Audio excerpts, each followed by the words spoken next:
Alex spunea mai devreme, e prima dată când cânta o sală de cinema. Pentru mine nu e prima dată când cânt, când mă închin într-o sală de cinema. Scuzați-mă accentul, zic cinema pentru că vorbesc franceză, dar cinema se zice mai corect în limba română, nu? Cinema, spuneți, ok, cinema. Așa, m-am închinat mult timp într-o sală de cinema. Când m-am întors, când Dumnezeu m-a mântuit în Congo, biserica unde eram închiria o sală de cinema și acolo ne închinăm. Deci pentru mine nu este un lucru nou. Aș vrea să încep să citesc un text din Filipeni 2, începând cu versetul 9. Filipeni 2, începând cu versetul 9. De aceea și Dumnezeu l-a înălțat nespus de mult și i-a dat numele care este mai presus de orice nume. Pentru că în numele lui Iisus să se plece orice genunchi a celor din ceruri, de pe pământ și de sub pământ. Și orice limbă să mărturisească spre slava lui Dumnezeu Tatăl că Iisus Hristos este Domn. Poți să spui cu mine în această dimineață? Iisus Hristos este Domn. Cam slăbuț. Așa, i-a înțeles. Și voi acolo? Iisus Hristos este Domn. Iisus Hristos este Domn. Asta trebuie să spui cu bucurie, asta trebuie să spui cu tărie, asta trebuie să spui cu îndrăzneală, cum a spus fratele care ne-a îndemnat la rugăciune. Da, frate, nu e singur. Mulți dintre noi, când suntem într-un loc unde sunt pagâni, avem acest disconfort, avem această, tu ai fost drăguț, ai zis disconfort, dar cuvântul adevărat, avem această rușine, avem această timiditate de a-L mărturisi pe Domnul Iisus Hristos. Dar noi trebuie să spunem cu tărie, Iisus Hristos este Domn. Iisus Hristos este Domn. Ne este foarte ușor să uităm când cineva ne face un bine. E foarte ușor să uiți. Când cineva îți face un rău, e o altă poveste. Parcă acolo creierul, memoria de stocare a creierului funcționează bine în zona aia, când cineva ți-a făcut rău.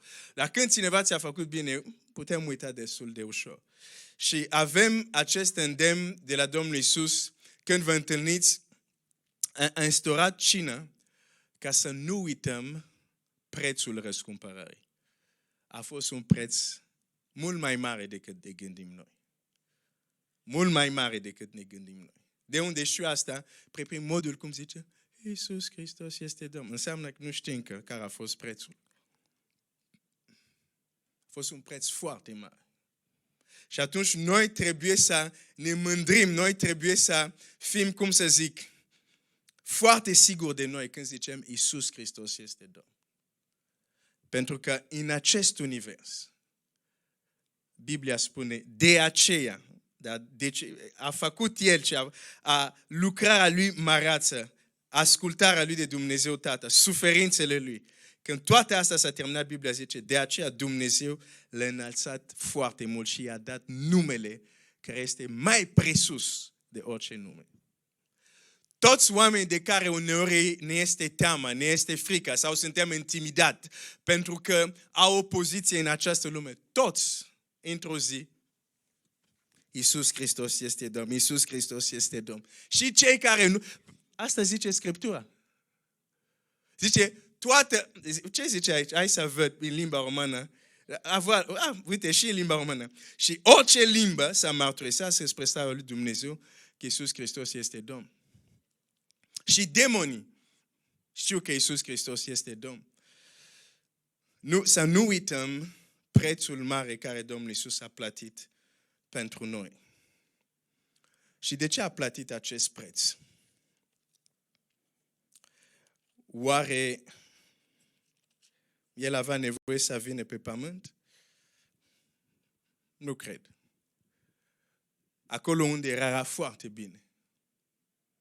Dar El s-a coborât, El a venit pe pământ pentru că omenirea era,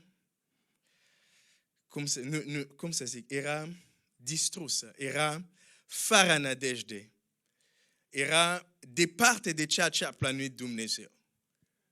păcatul a intrat și a intrat și moartea. Și dacă ne uităm în istoria omenirii, războaie, crime, catastrofe, și dincolo de ce vedem noi pe pământul acesta, Dumnezeu se uită la unde aveam să sfârșim, unde aveam să ajungem.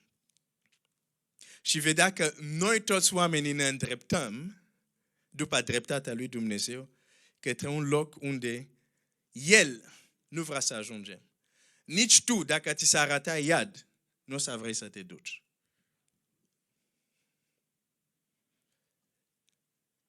Dar trebuia un răscumpărător. La fel cum printr-un om a intrat păcatul, printr-un om trebuia să fie rezolvat problema păcatului.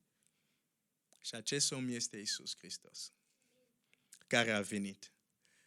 Nu pentru că nu era bine El unde era acolo, dar pentru că noi aici, jos pe pământ, nu eram bine deloc. Eram distrus, eram robiți, eram legați, eram fără speranță.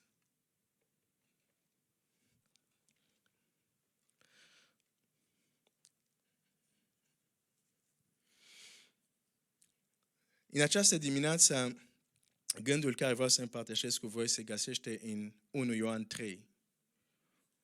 Și a doua parte de la versetul 8, care spune: Fiul lui Dumnezeu s-a arătat ca să nimicească lucrările diavolului. Fiul lui Dumnezeu s-a arătat ca să nimicească lucrările diavolului.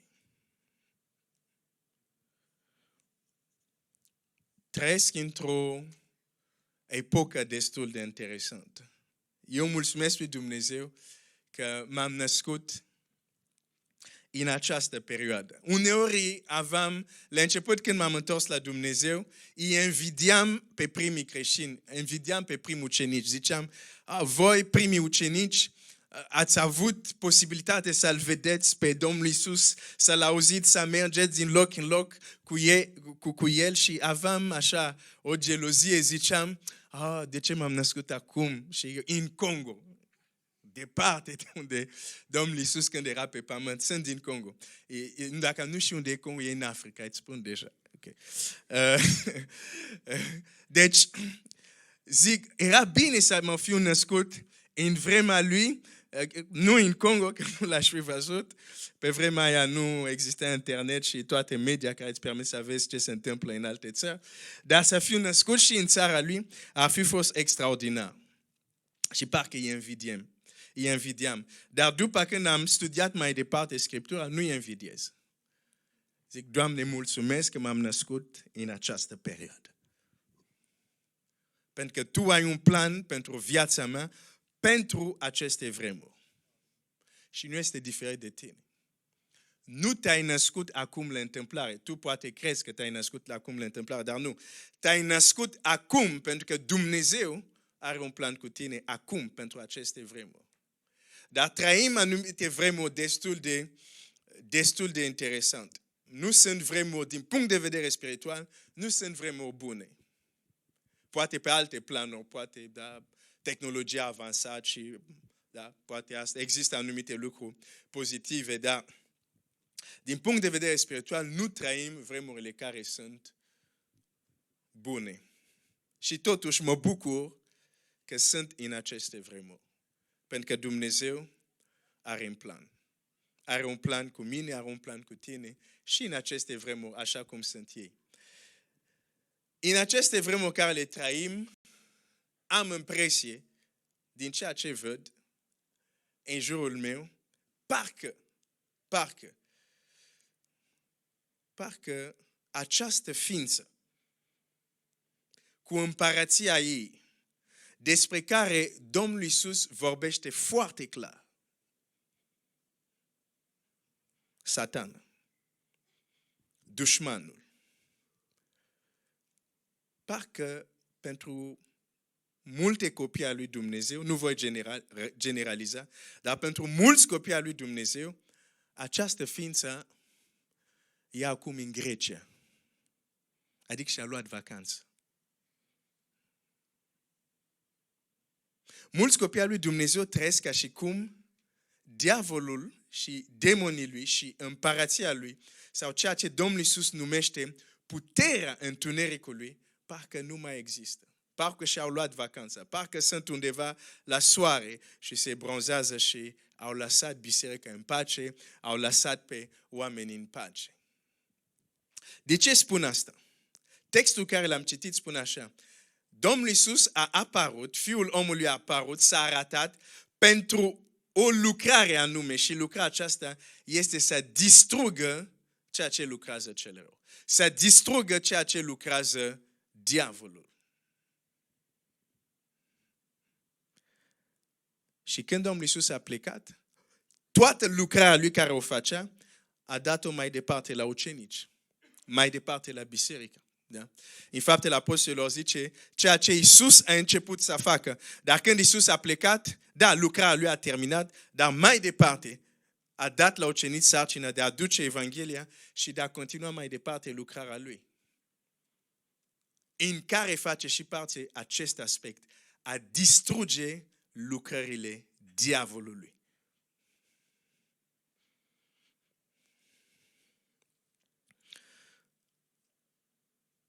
Mulți creștini astăzi, mi s-a întâmplat să fiu și eu printre ei, citesc Biblia, îl iubesc pe Dumnezeu, dar există multe, cum să zic asta, nemulțumiri, multe frustrări, multe dezamăgiri. Pentru că uneori, duminica la biserică, putem cânta, suntem mai mult decât biruitori, dar când mergem afară, în cotidianul de zi cu zi, viața noastră nu cântă, suntem biruitori. Mulți copii al lui Dumnezeu venim la biserică, Dumnezeu, în timpul serviciului zicem, pace, pace, ce mai faceți? Mulțumesc, prin harul lui Dumnezeu suntem bine. Când de fapt, pentru unii copii al lui Dumnezeu nu sunt bine. Au frustrări, au probleme, au lucrurile care nu găsesc rezolvare. Dar trăim în biserică și ei învață să trăiască cu problemele respective, cu frustrările respective, cu dezamăgirile respective. Unii, pentru că îl iubesc pe Dumnezeu, dragostea lor pentru Dumnezeu face că, dincolo de aceste frustrări, eșecuri, probleme, ei continuă să-L slujească pe Dumnezeu, să-L iubească, iar alții poate la un moment dat chiar nu mai pot, nu mai reușesc și chiar abandonează. Uneori ne uităm în Scriptura și vedem că viața noastră se întâmplă contrariul de ceea ce spune Scriptura. Și cei care sunt sinceri cu ei sunt loviți, pentru că zic, Doamne, Tu spui asta în cuvântul Tău, dar eu trăiesc altceva. Tu zici că eu sunt biruitor. Tu zici că cel rău, întuneric, a fost înfrânt, dar nu trăiesc așa, nu văd asta în viața mea. Sau nu văd asta în jurul meu.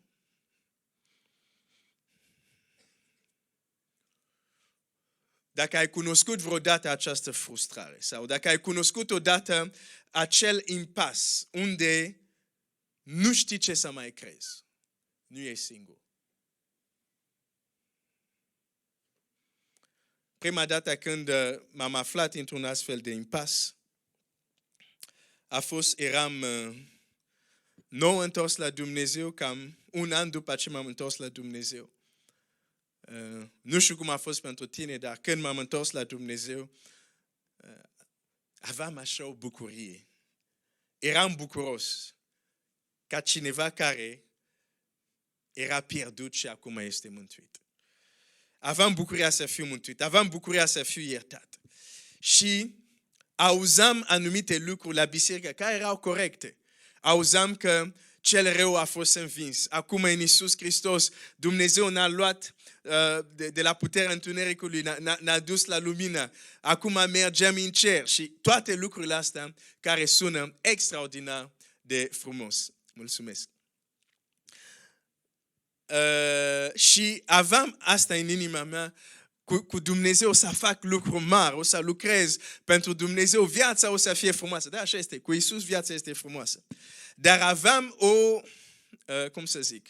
aveam o viziune copilărească a vieții creștine. Dar avea să vină momentul trezire din somn sau trezire din vis. După o perioadă ce m-am hotărât să fiu mai consecvent în a mă ruga, am zis, apropo, chiar trebuie să mă uit atent, că am remarcat un lucru când stăteam jos acolo. Voi aveți scaunele cele mai confortabile care am văzut într-o biserică, care îndeamnă la somn, nu neapărat la atenție. Deci sper că nimeni nu doarme acolo, da? Vă rog să fiți treji, da? Deci chiar o să încerc să mă uit acolo. Dacă văd unul care doarme, nu, o să-i zic, probabil Dumnezeu îi vorbește în somn, că Dumnezeu vorbește într-un fel sau altul, deci poate în somn îi vorbește. Da. Nu, Dumnezeu vorbește și prin vise, dar dacă ai venit la casa lui Dumnezeu să-ți vorbească prin cuvânt predicat aici, prin somn când ești acasă în patul tău, da? Amin? Amin, ok, câțiva sunt trazi, mulțumesc lui Dumnezeu. Deci, mă hotărâsem să fiu mai consecvent și să mă rog într-un fel mai organizat. Că înainte mă rugam, dar mă rugam spontan. Ce înseamnă? Când am chef, mă rog. Când nu am chef, nu mă rog. Am zis, trebuie să schimb asta. De fapt, am citit o carte și apoi am zis, trebuie să schimb ceva. Și am zis, o să mă rog mai zi de zi, indiferent de cum mă simt, să am un program fix în care mă rog în fiecare dimineață. Și a fost foarte bine că am făcut asta. Și am făcut acest lucru. Dumnezeu m-a ajutat, dar în acea perioadă, după poate, nu știu, 2 luni, 3 luni, după ce am luat această hotărâre, într-o dimineață, cum aveam obicei, m-am trezit și m-am dus în sufragerie să mă rog și mă rugam. Nu, m-am dus să mă rog, nici n-am început. Când m-am pus să mă rog, să încep să mă rog, e greu de explicat, dar o să încerc să explic cu cuvinte. Era ca și cum, am avut o senzație, era ca și cum este un mare tren care vine cu mare viteză și te lovește. Ca să-ți explic asta era senzația. Doar că nu vedeam nimic, nu era niciun tren, dar era exact, am fost lovit de ceva foarte puternic și foarte întunecos, dar nu puteam să văd ce. De fapt, senzația era așa de reală că m-am dus să mă rog și m-am uitat așa, nu vedeam nimic, dar parcă venea ceva puternic care venea spre mine, m-am ridicat de unde eram și am fugit în cameră. Deci nu era o chestie în mintea mea. Am fugit în camera pentru că era o chestie reală. În fine, după ce s-a întâmplat asta, adică m-am dus în camera și apoi am zis, pe de ce te sperii? Ok, este o forță întunericului, dar nu e nimic, tu ești cu Hristos. M-am dus înapoi și m-am rugat, dar m-am rugat foarte greu, m-a fost foarte greu să mă rog. Din acel punct, din acel moment, din acea zi, nu mai puteam să mă rog. Și nu numai că nu mai puteam să mă rog, nu mai puteam să citesc Biblia. Nu că nu vroiam, nu puteam, e o diferență. Adică mă așezam că citeam, era perioada unde citeam Biblia în fiecare zi, înainte să se întâmple asta, 3 capitole la dimineața, 3 capitole la prânz, 3 capitole seara. Dacă la prânz am sărit, înseamnă că trebuie să am 6 capitole seara. Și când deschideam Biblia, ca să citesc, cum începeam să citesc primul verset, se întâmpla un fenomen ciudat, mi se oprea respirația. Efectiv. Nu-mi controlam respirația, se oprea. Deci puteam să citesc Biblia cât de mult eram capabil să trăiesc fără aer. Nu prea mult. Nu ajungeam la 3 versete.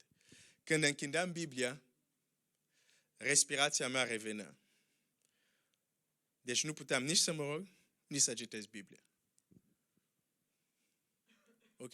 Te-ai întors la Dumnezeu acum un an. Ai auzit că Iisus e biruitor. A zdrobit întunericul lui. Nu am păcătuit. În sensul că nu m-am rebelat, nu am fost răzvrătit împotriva lui Dumnezeu, că să zici, am deschis ușa către cel rău. Ce știam că trebuia să fac, făceam. Lumina care mi-a fost descoperit, făceam. Eram, de fapt, mult mai zelos decât sunt acum. Și mi se întâmplă asta. Am început să-mi pun întrebări. Am zis, dar unde sunt cântecele? Eu sunt mai mult decât biruitor în Hristos. Zic că, cum vine versetul ăsta? Cum vine că întunericul a fost zdrobit? Am început să-mi pun întrebări. Am zis, oare cumva tot ce ai trăit până acum era doar o poveste, era doar un vis? Explicăm, dacă ce zice Scriptura este adevărat, cum întunericul acum este mai puternic decât tine. Pentru că știam că clar aveam de a face cu o forță demonică. Și am zis, explicăm, Glenn, cum tu, un mântuit, o astfel de forță te împiedică și să te rogi și să citești Scriptura. Cine e mai tare? Eram confuz. Și mulți creștini trăiesc astfel de situații. Deja am văzut unul care doarme, am ochii buni, dar nu o să-l trezesc. Dacă ești lângă el, trezește și spune, da, văzut. Ok,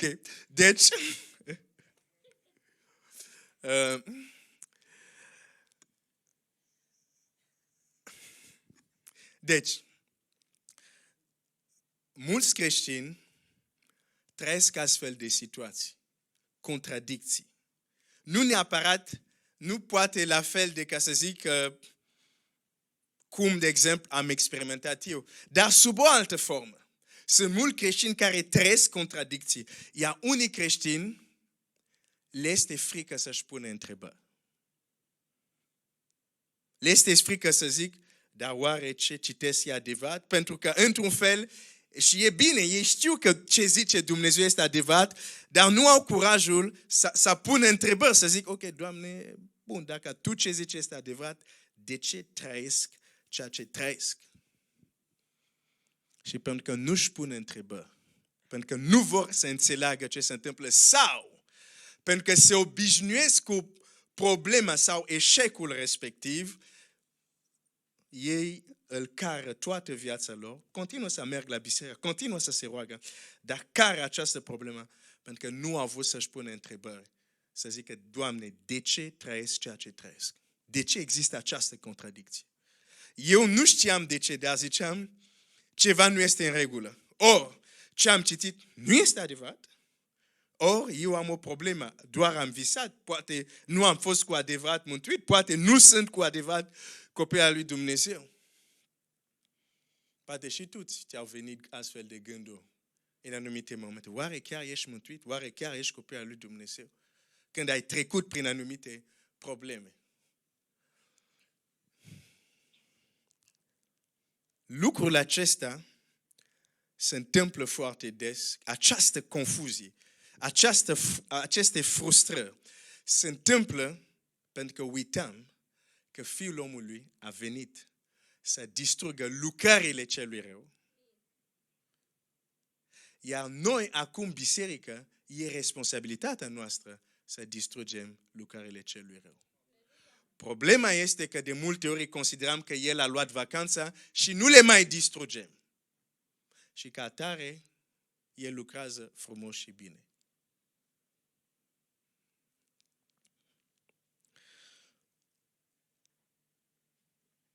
Mulți copii al lui Dumnezeu trăiesc cu ideea că universul ăsta sunt ei și Dumnezeu. Dar Biblia ne spune clar, da, ești tu, ești Dumnezeu, dar Biblia zice clar, ai un dușman, ai un inamic. Și ce face inamicul nostru? Păi suntem copiii lui Dumnezeu? Da. Suntem mântuiți? Absolut, nimeni nu neagă asta. Dar uitați ce zice Apostol Pavel în Galateni. În Galateni 5 spune așa. Hai să zic,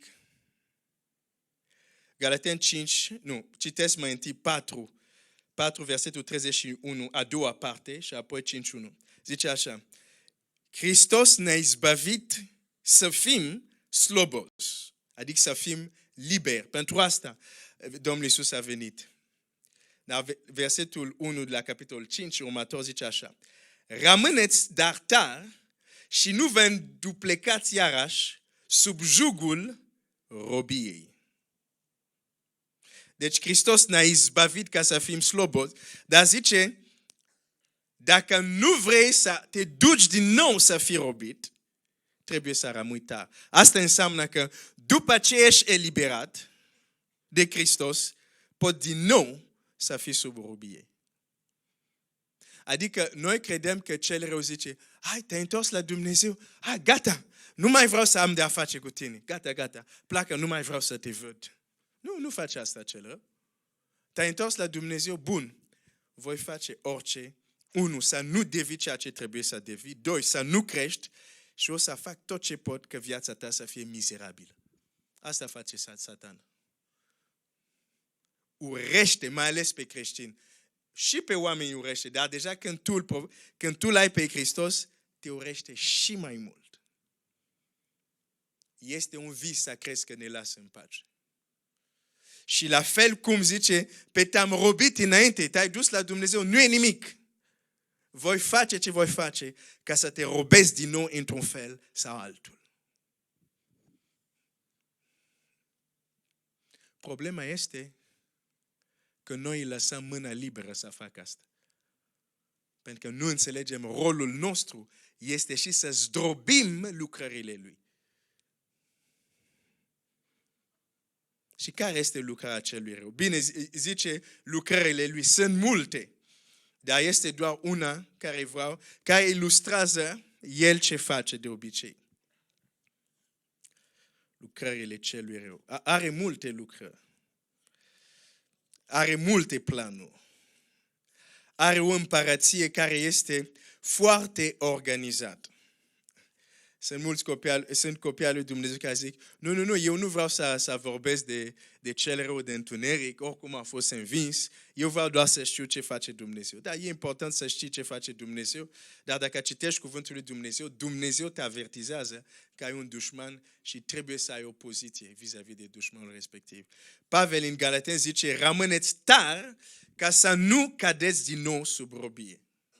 Și cine vrea să ne ducă din nou sub robie, dacă nu cel rău, dacă diavolul. Și are mai multe forme de a duce oameni în robie. Are mai multe forme de a duce suferința în viața copiilor lui Dumnezeu. Și pentru că copiilor lui Dumnezeu, unii din ei nu realizează acest lucru, el pur și simplu are mâna liberă. Uneori tu suferi și ce este și mai dramatic, uneori sunt copii al lui Dumnezeu care suferă un lucru și ei se gândesc, probabil Dumnezeu mi-a trimis suferința asta să mă smerească, ca să fiu mai cu minte, ca să fiu mai sfânt. Da.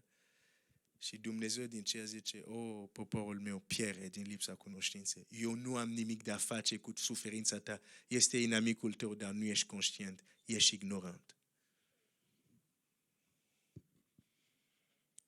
Dacă cel rău are lucrări, cum tu poți să crezi că tot ce vine în viața ta vine de la Dumnezeu?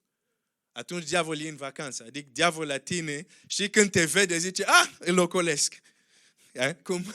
Atunci când am venit în România, erau oameni, știi, se plimbau. Când mă vedeau, mă ocolau.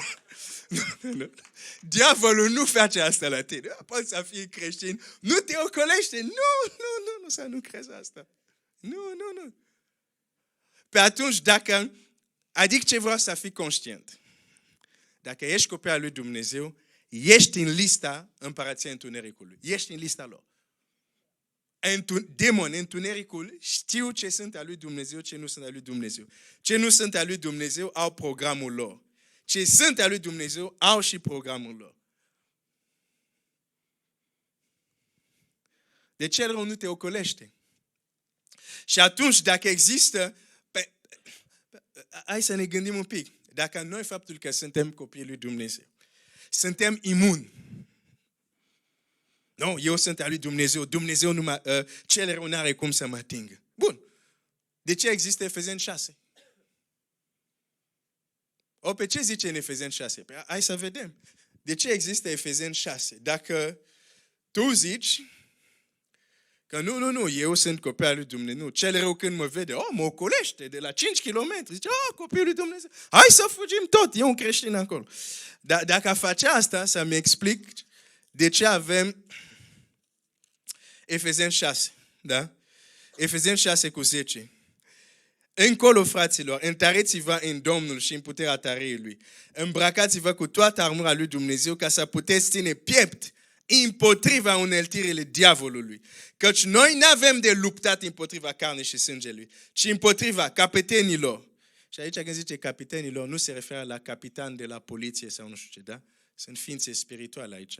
Capetenilor, împotriva domnilor, împotriva stăpânitorilor, întunericul acest fivac, împotriva durilor răutăți care sunt în locurile cerești.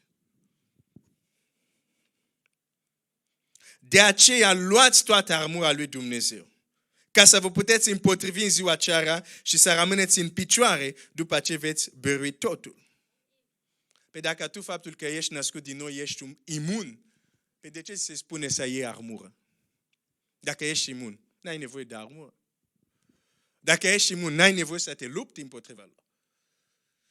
Și aici Pavel, prin Duhul lui Dumnezeu, descoperă ceva, ne arată că împărația întunericului este foarte organizată.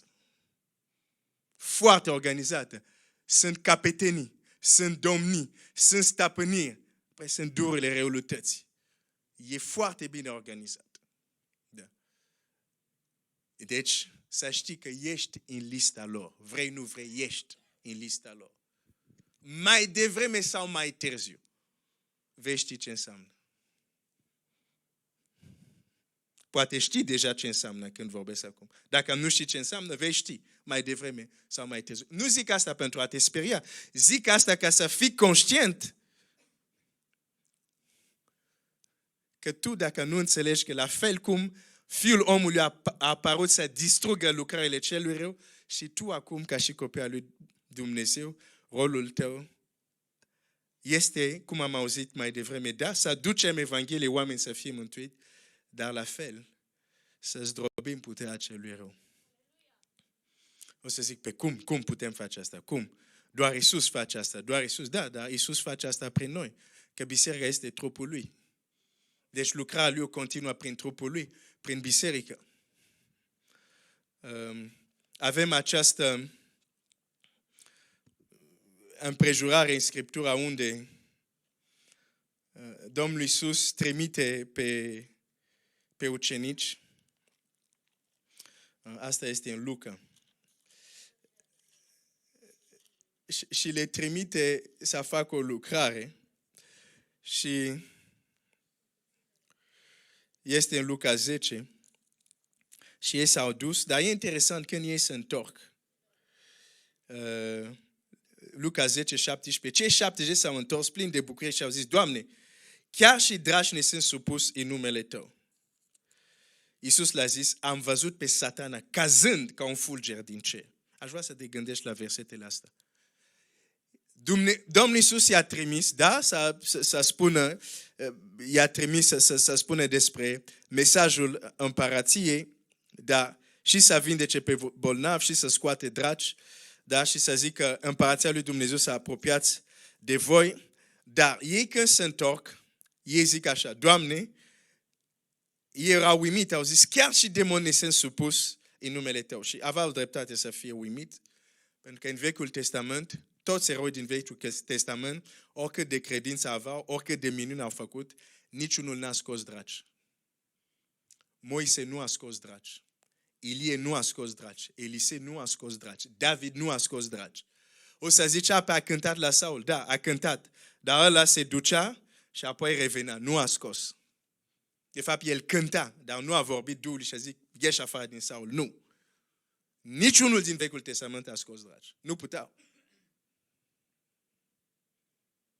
oamenii erau robiți de întuneric. Nu puteau. Trebuia să vină acela care era promis, acela care era mult așteptat, care Ana, Simon l-aștepta, acel promis, acel om, acel Mesia, Iisus din Nazaret, Hristosul.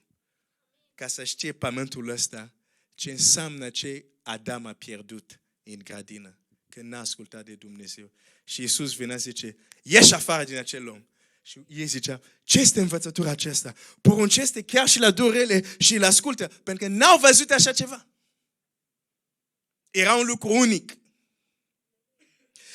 Dar când ucenicii se duc și se întorc și zic, chiar și demonii sunt supus, Domnul Iisus spune lucrul următor, zice, am văzut pe Satana cazând ca un fulger din cer. Cu alte cuvinte, zice, ce ați făcut voi acolo, împărația întunericului a primit o lovitură. Când se scoate dragi, împărația întunericului a primit o lovitură. Atunci cu logica mea simplă de școala primară, zic, înseamnă că nu se scoate dragi, împărația asta e mai tare, înaintează. E simplu, nu am nevoie să fiu savant pentru a înțelege asta. Mai scoatem dragi? Mai scoatem? Amin, sora, așa să fie. Nu zic dacă putem să scoatem, zice mai facem asta. Amin. Să ne ajute Dumnezeu, amin. Să facem asta. Deci, vedem în acest text că Domnul Iisus, numai că El facea această lucrare, să nimicească planurile celui rău, care nu numai, dar se manifestă și prin activitatea demonilor sau a dracilor în viața oamenilor.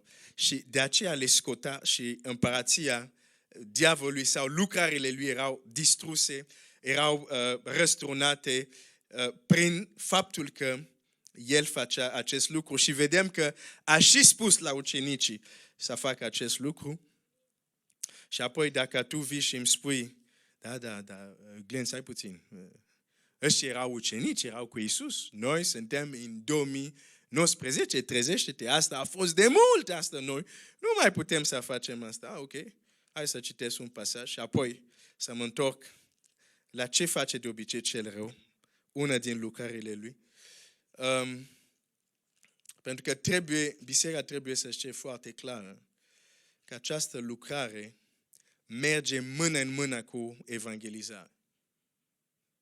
Nu poți să aduci cu adevărat mesajul Evangheliei și să nu rezolvi probleme demonice. Nu. Merge împreună. Și o să-ți arăt de ce. În Marcu, pentru că oamenii la care te duci, de ce sunt robiți? De trandafiri și de... Dăm un alt nume de flori în România. Vocabularul meu e limitat. Trandafiri și... lalea, așa. Oamenii nu sunt robiți de trandafiri și de lalea. Sunt robiți de forțe demonice. Și când aduci Evanghelia, uneori chiar ei vor primi, dar dacă vrei cu adevărat să-i ajut, va trebui rezolvat și probleme forțe demonice care exersă o anumită influență în viețile lor. Domnul Iisus în Marcu, asta citesc pentru a arăta că această misiune de a distruge lucrările celui rău nu este doar pentru Domnul Iisus, nu este doar pentru cei 12, nu este doar pentru cei 70 sau pentru cei care o să vină după, dar e pentru fiecare copil al lui Dumnezeu de-a lungul istoriei. Este Marcu 16, versetul 15. Domnul Iisus spune așa, apoi le-a zis, duceți-vă. Îmi place foarte mult Marcu 16. Foarte mult. 15 zice, apoi le-a zis, duceți-vă în toată lumea și propovăduiți Evanghelia la orice făptură. Ok, mulți astăzi vor să se oprească doar acolo, doar aici. Nu. Vor să se oprească la versetul următor, 16. Zice așa, cine va crede și se va boteza va fi mântuit, dar cine nu va crede va fi osândit. Ok, mulți se opresc aici. Vor să șteargă cu gumă ce vine după. Domnul Iisus a zis, nu a adăugat nimic, nu scoateți nimic. Zice, cine va crede și se va boteza va fi mântuit. Deci eu întreb, dacă cineva astăzi crede în Evanghelia, e mântuit? Vă întreb. Mulți dorm, se pare. Glenn, vorbește mai tare, poate. E mântuit, da sau nu? Da. Ok. Da. Glenn, trezește, nu ești în Africa. Ok. Unde oamenii țipă mai tare. Ok. Mi-ați reamintit că sunt în Europa. Ok, deci înțelegem că credem că asta e valabil și astăzi. Dacă cineva aude Evanghelia și crede, este mântuit. Dar Domnul Iisus nu se oprește aici. Continuă, zice așa. Iată semnele care vor însoți pe cine? Pe apostol, nu? Pe cine? Pe primul ucenici? Nu? Zice așa. Iată semnele care vor însoți pe cei care vor crede. Cei care vor crede. Și zice, în numele meu vor scoate draci. E primul semn care îl dă. Primul.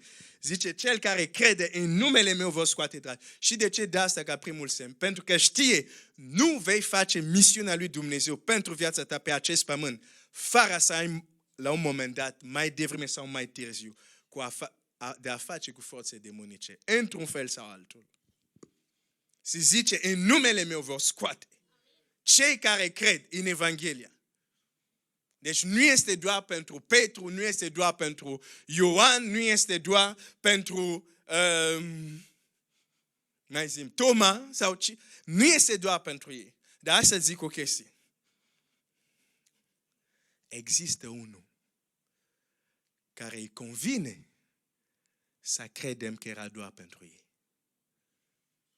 Îi convine. Zice pe ei. Nu, era doar pentru ei. Deci eu nu mai pot să te dau afară? Nu mai poți. Pe atunci, stai lângă mine să luăm o cafea.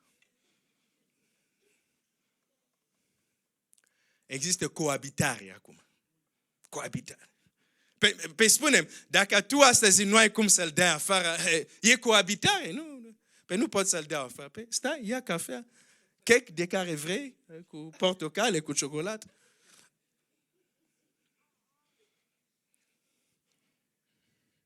Coabităm cu întunericul. Ne chinuie și noi plângem la Dumnezeu. Doamne ajută, Doamne ajută. Îți spun, sunt lucruri care tu să spui, Doamne ajută, zice, aici nu pot să te ajut. Da la afară.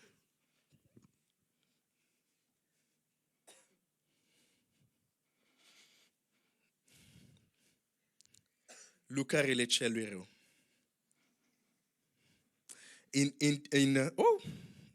Ai vorbit deja mult. Ok. La cât se termină? Întreb și eu ca Alex, cât cântece cântăm? Eu întreb câte versete pot să citesc? Ok. Da, să ne apropiem de 12. Ok. În Luca 13, versetul 10, citim așa. Iisus învăța pe norod într-o sinagogă în ziua sabatului. Și acolo era o femeie stăpânită 18 ani de un duh de neputință. Era gârbovă și nu putea nici de cum să-și îndrepte spatele. Când a văzut-o, Iisus a chemat-o și a zis, femeie, ești dezlegată de neputința ta. Și a întins mâinile peste ea, îndată s-a îndreptat și slava pe Dumnezeu. Biblia spune, fruntașul sinagogii, mâniat că Iisus săvârșise o vindecarea aceasta în ziua sabatului, a luat cuvântul și a zis norodului, sunt 6 zile în care trebuie să lucreze omul. Veniți, dar în aceste zile să vă vindecați și nu în ziua sabatului. Fățarnicilor i-a răspuns Domnul. Oare în ziua sabatului nu-și dezleagă fiecare dintre voi bol sau măgarul de la iesle și îl duce de-l adapă? Aici e interesant. Această femeie mergea la biserică, era la sinagogă, mergea la biserică. El iuba pe Dumnezeu și o să vedeți de ce zic că îl iuba pe Dumnezeu. Dar an de an avea o frustrare în viața ei. Avea o problemă, dar nu exista o rezolvare. Biblia zice, era gârbovă. și mergea la biserică, dar continua să aibă spatele îndoit. Și când este vindecată, este cel care se ocupă de șeful fruntașii sinagogului. Șeful zice, veniți să vă vindecați alte zi. Cu alte cuvinte, omul acesta, oameni veneau în sinagogă, bolnavi, se duceau bolnavi, nu era problema lui.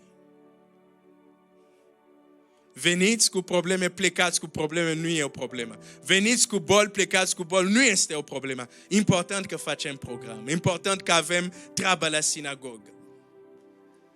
Și astăzi există biserici unde oameni vin gârbov, se întorc gârbov, vin bolnavi, se întorc bolnavi și nimeni nu-și pune problema, dar de ce nu sunt vindecați?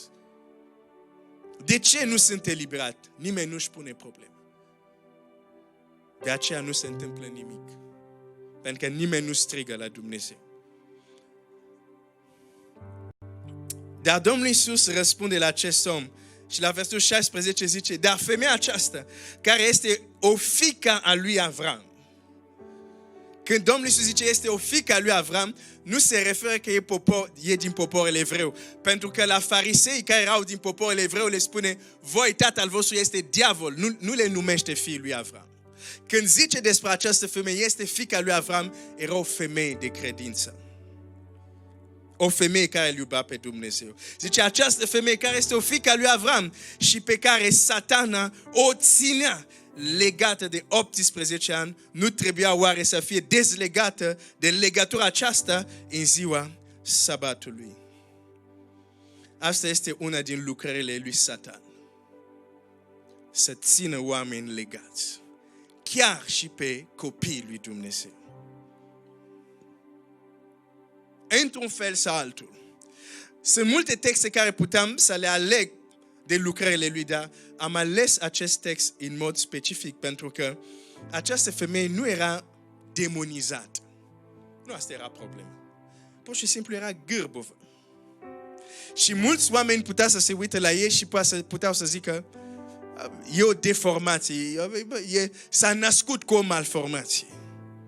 Dar când Domnul Iisus se uită la ea, zice, nu e vorba de malformație. Aici este un duh necurat. Aici este lucrarea lui Satan. Dar eu am venit să distrugă lucrările celui rău. Fi dezlegată, femeie.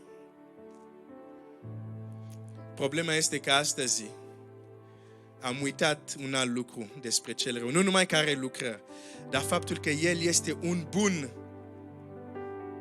om, o ființă care îi place să se camufleze, să se ascundă, să lucreze fără să ne dăm seama. El nu s-a dus direct la Adam sau nu s-a dus la Eva ca fiind Satana, nu. A intrat în șarpele, care el era o ființă care exista, un animal, care exista în grădină, care facea parte din cotidian. A intrat în șarpele, că ei să nu-și dea seama că era Satan. Uneori ai probleme, ai dificultăți. Să nu cred că Satan o să-ți trimită un mesaj WhatsApp, să zică, eu sunt ăla care te face să ai problema asta. Nu o să-ți trimită. Și se ascunde. Și tu uneori crezi că e o problemă din cauză, e o problemă, dar adevărata origine este undeva. Ceva care se ascunde. Fiul omului a apărut ca să distrugă lucrările celui rău. E important să ne trezim, e important să ne rugăm și să veghem și Duhul lui Dumnezeu să ne arate, să putem, uneori anumite lucruri ni se par normale, dar dacă veghem și ne rugăm Duhul lui Dumnezeu să ne arate, asta nu este ceea ce crezi tu, în spatele există ceva. Doar pentru că Domnul Iisus știa că nu este o malformație, în spate este ceva, de asta putea să spună, fi dezlegat, pentru că știa că era altceva în spate. Ce este de tine? Ajung spre sfârșit, deși nu am ajuns unde vreau să ajung, dar vreau să spun cum este cu viața ta. Există ceva care este îndoit. Există ceva care nu este drept. Și poate ai crezut că cauza e asta, cauza e asta, dar niciodată nu ți-a trecut prin cap. Poate în spate e altceva. E altceva. Pentru că până nu-ți dai seama că este altceva și nu iei măsuri, acel lucru continuă. Această femeie, Biblia zice, 18 ani. 18 ani. Aceste duhuri, aceste demoni, aceste lucruri care le face Satana sunt fără milă. 18 ani. Nu a zis, femeie, deja de 12 ani te-am chinuit destul. Las că te las în pace, mă duc la ul. Nu. 18 ani. Până nu a venit Iisus, ea a suferit. O să închei cu o mărturie. Am studiat în România.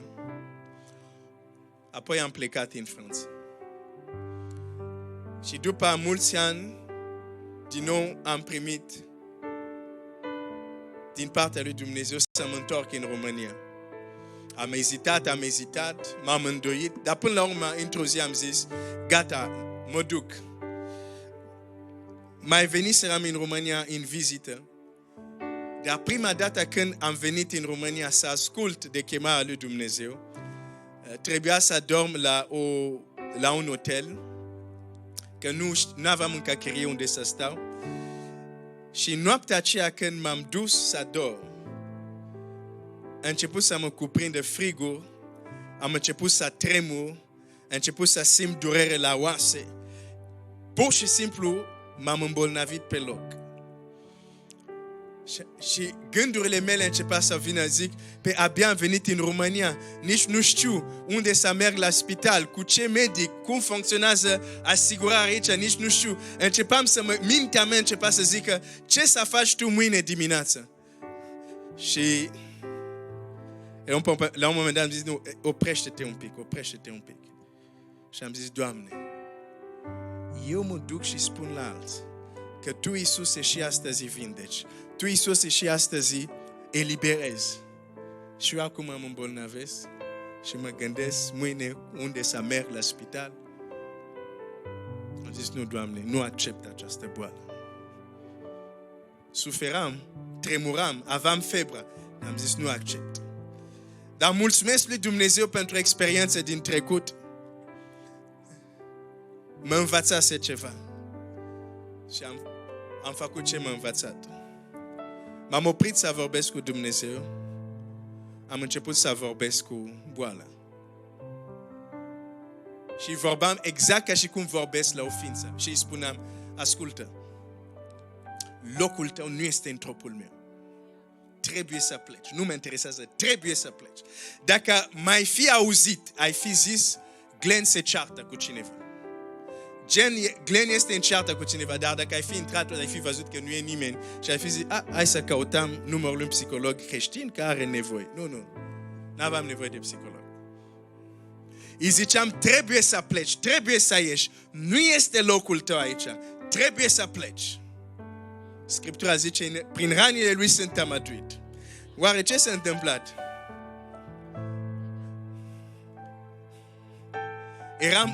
Tremuram încă. Simteam durerile. Dar eu mă țineam ferm de poziție. Zic, nu. Trebuie să pleci. A durat asta aproape o oră. Deci o oră vorbeam, dar parcă nu se întâmpla nimic. Tot simteam febra, tot tremuram. Dar nici eu nu m-am lăsat. Prea mulți creștini se roagă 5 minute, zic amin. Nu s-a întâmplat nimic. Înseamnă că n-a fost voia lui Dumnezeu. Ai fost învățat greșit. Aproape după o oră, când ziceam, trebuie să pleci, n-ai loc. La un moment dat, eram în pat pentru că suferam, dar tot vorbeam. La un moment dat, am simțit ceva care mi iese din trup. Și când acel lucru mi-a ieșit din trup, s-a dus febra, s-a dus durerile. A doua zi și până astăzi nu m-am dus la niciun medic. Nu zic acum nu te du la doctor dacă ești bolnav. Nu mă înțelegi greșit. Dar am luat doar acest exemplu să-ți arăt că cel rău adusese, era un duh rău care a dus o suferință în viața mea și eu, dacă Duhul lui Dumnezeu nu m-ar fi ajutat, aș fi carat această boală nu știu cât timp. Și nu ar fi fost voia lui Dumnezeu. Și poate altul mi-a fi zis, ba da, e voia lui Dumnezeu. Nu. Nu era voia lui Dumnezeu. Dar eu trebuia doar să înțeleg că Fiul omului a venit să distrugă lucrările celui rău. Și asta era doar o lucrare a celui rău. Și El îmi dă autoritate. Și eu să zic, nu, pleacă, nu e locul tău. Hai să ne ridicăm. Să ne plecăm capete. În semn de respect față de Dumnezeu.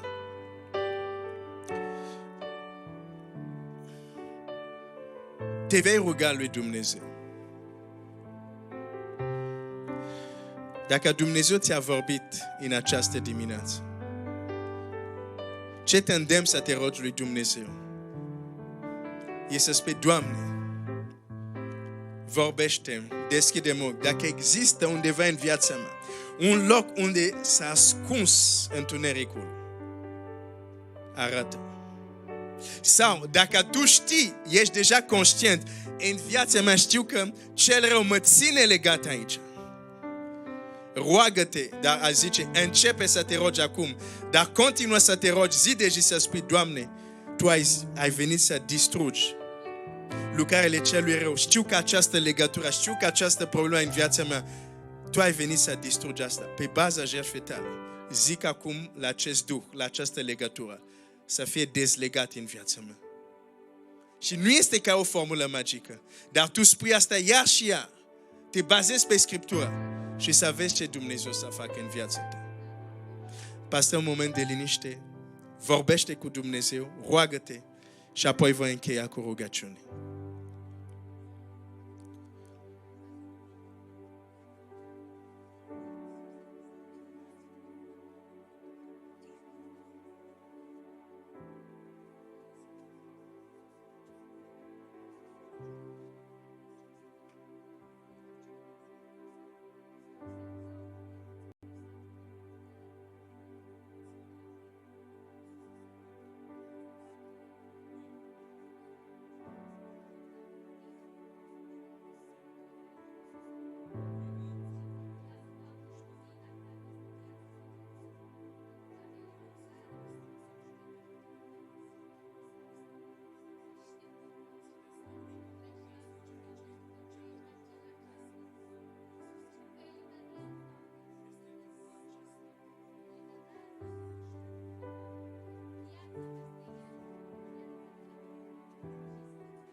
Doamne, ascultă rugăciune copilor tăi.